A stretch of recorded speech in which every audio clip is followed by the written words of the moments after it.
Una guerra relámpago de apenas 24 horas, un alto el fuego con la rendición de una de las partes y una zona ahora mismo tan inestable que todo podría estallar o no en cualquier momento. Así se puede resumir más o menos lo sucedido tras el ataque con misiles que Azerbaiyán lanzó sobre Nagorno-Karabaj, un territorio que forma parte de sus fronteras según las leyes internacionales, pero que en la práctica ha tenido sus propias autoridades desde que hace 30 años se autoproclamó independiente. Muchos de ustedes es posible que sea la primera vez que escuchen hablar de Nagorno-Karabaj y que no sepan muy bien de qué va todo esto. Es completamente normal. Este territorio apenas aparece en los medios convencionales a pesar de que su mera existencia ha desembocado en 3 conflictos armados y que incluso tiene todos los ingredientes para implicar a otros actores importantes de la zona como son Irán o Turquía.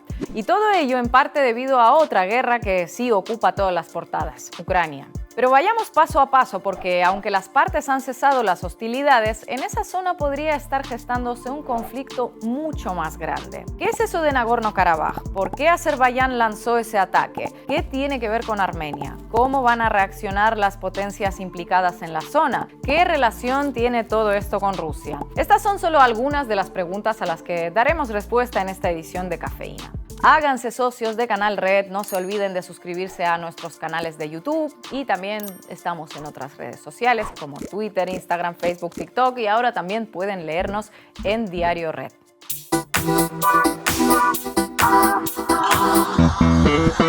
Las tensiones entre Azerbaiyán y Armenia se remontan a hace más de un siglo, pero la causa inmediata de lo que sucede hoy la encontramos en la disolución de la Unión Soviética. En aquel momento, Nagorno-Karabaj, con una población de mayoría armenia y cristiana, formaba parte de la República Soviética de Azerbaiyán, de etnia azerí y mayoría musulmana. Por todo ello, cuando Azerbaiyán declara su independencia en 1991, las autoridades de Nagorno-Karabaj muestran las mismas aspiraciones. Para su población, nada tenían que ver con ese nuevo país, o formaban parte de Armenia o se autoproclamaban independientes. Estalla así la primera guerra a gran escala entre Yerevan y Bakú, que dejó innumerables episodios de limpieza étnica y masacres con decenas de miles de muertos y desplazados. El alto el fuego entre las partes llegó en 1994 con la mediación de Rusia, Estados Unidos y Francia. El acuerdo supuso que Nagorno-Karabaj permaneciera dentro de las fronteras de Azerbaiyán, pero esto solo en la teoría, porque en la práctica ese territorio pasó a estar controlado por un gobierno de mayoría armenia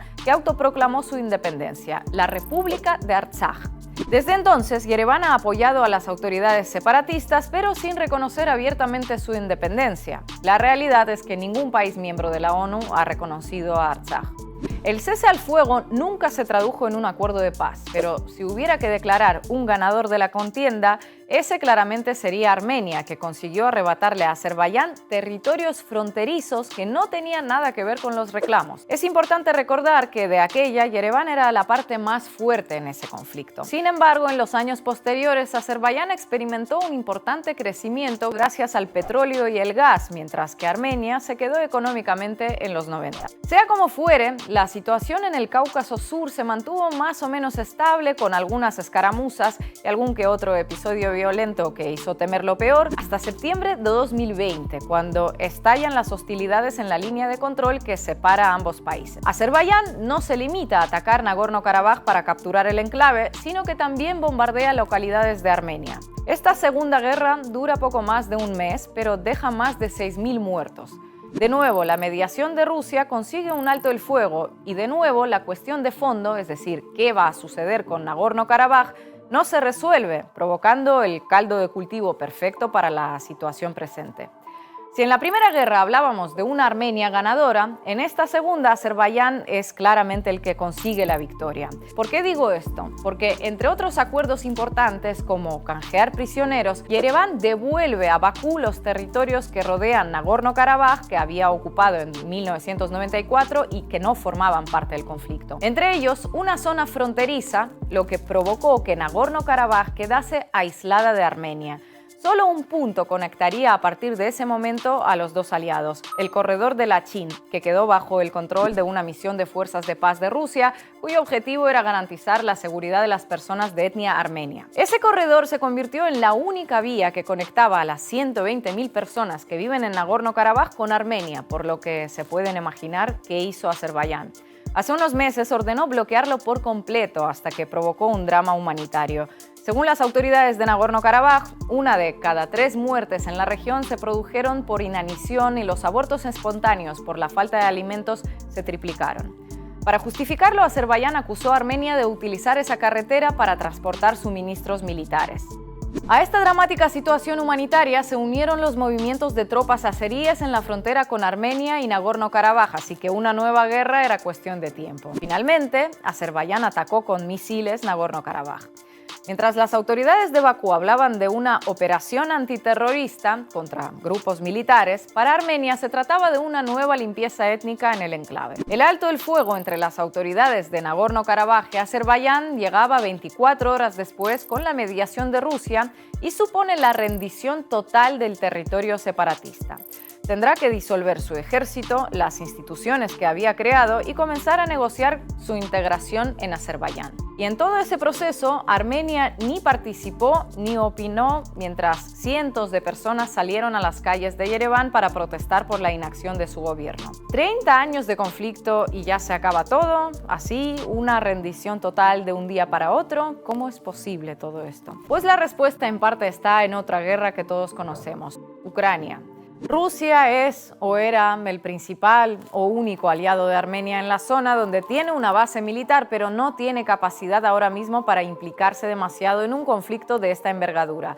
Todas sus capacidades están puestas en Ucrania, una situación que Azerbaiyán ha sabido aprovechar. Armenia tampoco se lo ha puesto fácil a Rusia. Hace un año, a raíz de un episodio muy violento en el que Azerbaiyán atacó con artillería territorio armenio durante 8 horas, dejando decenas de muertos, el primer ministro armenio comenzó a criticar la pasividad del Kremlin. La razón principal es que Rusia no intervino para defender a Armenia, a pesar de que ambos países forman parte de la Organización del Tratado de Seguridad Colectiva, un acuerdo militar similar al de la OTAN por el que un ataque contra uno de sus miembros es considerado como un ataque contra todos. Si a ello le sumamos que las fuerzas de paz rusas en Nagorno-Karabaj no pudieron evitar el bloqueo de la zona, Yereván sintió que se quedaba sola frente a Azerbaiyán. La reacción del primer ministro armenio fue amenazar con sacar al país del Tratado de Seguridad Colectiva, realizar ejercicios militares conjuntos con Estados Unidos, enviar ayuda humanitaria a Ucrania, entregada personalmente por su esposa, e incluso plantear la adhesión del país al Tribunal Penal Internacional, el mismo que en marzo emitió una orden de arresto contra Putin. Esta estrategia aparentemente pro-occidental de Yereván no sentó muy bien en el Kremlin, que durante este tiempo ha insistido en que Armenia es un socio fundamental, que para nada lo ha dejado y que no hay nada que hacer cuando la propia Armenia ha reconocido las fronteras de Azerbaiyán. Finalmente, ha ejercido de mediador en el alto el fuego. En el otro lado del tablero para Estados Unidos, el Cáucaso Sur es una región secundaria y sus intereses ahora mismo van por otro lado, aunque es muy difícil pensar que no se alegre de la pérdida de influencia de Rusia en la región y no vaya a capitalizarlo. Por ejemplo, haciendo ejercicios militares conjuntos con Armenia. Respecto a la Unión Europea, hace poco más de un año firmó un importante acuerdo energético con Azerbaiyán para reducir la dependencia europea del gas ruso. En ese momento, la presidenta de la Comisión Europea calificó a Azerbaiyán como socio fiable. Habrá que ver si sigue siendo un socio fiable cuando comience la más que probable limpieza étnica en Nagorno-Karabaj o si Bakú decide ir más allá de sus fronteras. Bueno, Estados Unidos y la Unión Europea tienen relaciones estratégicas con Turquía y con Azerbaiyán, no con Armenia y mucho menos con Rusia ni con Irán, con lo cual vemos que son una parte dentro de los socios que pueden tener estos dos países en el Cáucaso. La cuestión es que Estados Unidos no está por la labor en absoluto de intervenir ni militarmente, ni siquiera suponer un salvavidas para las autoridades armenias, y la Unión Europea mucho menos, que ya bastantes problemas tienen con Ucrania. Pero sí que les ha interesado mucho acercarse al gobierno armenio para contrarrestar de alguna manera a Rusia. Entonces se ha podido dar un gesto para perjudicar los intereses y la influencia rusa en la zona, pero no lo suficiente como para que tengamos ningún tipo de noción de que vayan a apoyar realmente a Armenia. ¿Qué pasa con las potencias regionales como Turquía o Irán? ¿No dicen nada? Es aquí donde se abren escenarios un tanto inciertos. El Cáucaso Sur es una zona donde hay intereses intereses que van mucho más allá de Nagorno-Karabaj. Si aquellos que podrían echar una mano a Armenia están fuera de juego, bien porque no quieren implicarse directamente o bien porque no pueden hacerlo, esos intereses podrían acabar en una guerra a gran escala. Turquía es el principal aliado de Azerbaiyán y lo apoya en todo lo que hace. Étnicamente son un mismo pueblo y profesan mayoritariamente la misma religión, el Islam. Tampoco hay que olvidar que la enemistad entre Turquía y Armenia viene de lejos. Solo hay que recordar el genocidio de 1 millón de armenios a manos del Imperio Otomano a principios del siglo XX. Además, Turquía nunca ha dejado de pensar en esa idea de unir a todos los pueblos túrquicos, entre los que está Azerbaiyán. Y es en este punto donde juega un papel muy importante el corredor de Sankesur, un reclamo vital para Bakú que le permitiría conectar la región autónoma de Najicheván con el resto del país, ya que están separados por Armenia. Conseguido esto, el objetivo sería que ese corredor llegue hasta Turquía. El problema que surge aquí es claro. Ese corredor necesariamente tendría que pasar por una provincia del sur de Armenia, por lo que Azerbaiyán tendría que invadir ese país. Algo que para nada hay que descartar porque ahora mismo Bakú siente que es muy fuerte y que nadie va a defender a Yerevan, tampoco Rusia.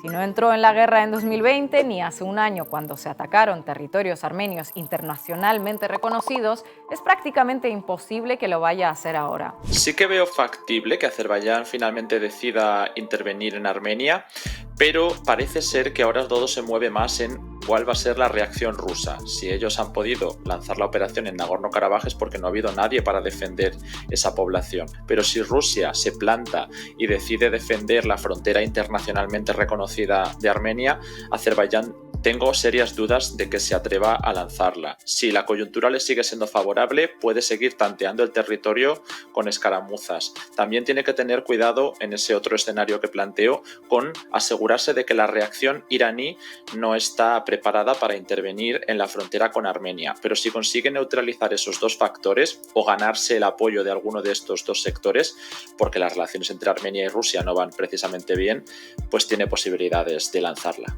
Pero si Azerbaiyán invade Armenia, sí hay una potencia regional que vería amenazada su situación: Irán. La República Islámica podría entrar en la guerra en defensa de Armenia, ya que ese corredor sería percibido como una amenaza directa en su frontera norte. Si esto sucediese, Turquía no dudaría en responder. ¿Y qué podría hacer Yerevan por sí misma? La respuesta es que nada. La superioridad de Azerbaiyán es innegable. Su población triplica ampliamente la de Armenia y su presupuesto militar es superior al de todo el gasto público de Armenia. A esto se une que Rusia no puede poner demasiados esfuerzos ahí y que la diáspora armenia apenas tiene peso ya en Estados Unidos o la Unión Europea. Mientras tanto, la propaganda tratará de buscar culpables a todo esto que hemos visto según le venga mejor. Para unos, la culpable será Armenia, quien le mandó distanciarse de Rusia y acercarse a Occidente. Para otros será Rusia, mira cómo abandona a su aliado. Y hasta es posible que Azerbaiyán, el que ataca, no salga mal parado. No son tiempos para cuestionar la integridad territorial de nadie y los intereses geopolíticos al final son los que siempre mandan en las decisiones que toman las grandes potencias. Lo único claro es que los armenios de Nagorno-Karabaj se enfrentan ahora mismo a nuevos episodios de limpieza étnica. Eso sí, siempre respetando el derecho internacional. Lo que habría que cuestionar aquí es qué leyes internacionales estamos respetando.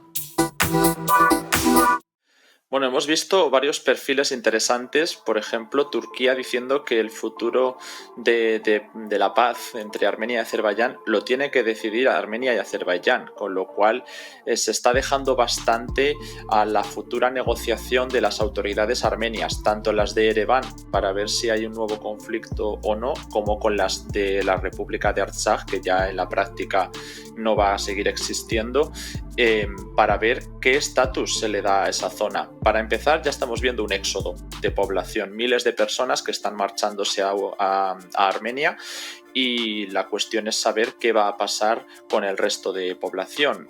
Algunas declaraciones de Azerbaiyán indican que ellos quieren que la población permanezca, porque al final el 99%, prácticamente el 100% de la población es de etnia armenia y pretenden que sigan dentro de Azerbaiyán, pero sin que se dé una autonomía. concreta para la etnia. Es algo que tendremos que ver. No creo que las autoridades de Artsaj estén en disposición ahora mismo de imponer una autonomía étnica, pero Azerbaiyán pues tampoco creo que quiera un éxodo completo de la población y empezar a establecer nuevos asentamientos, ya que algunos, por cierto, son quemados cuando los armenios los abandonan.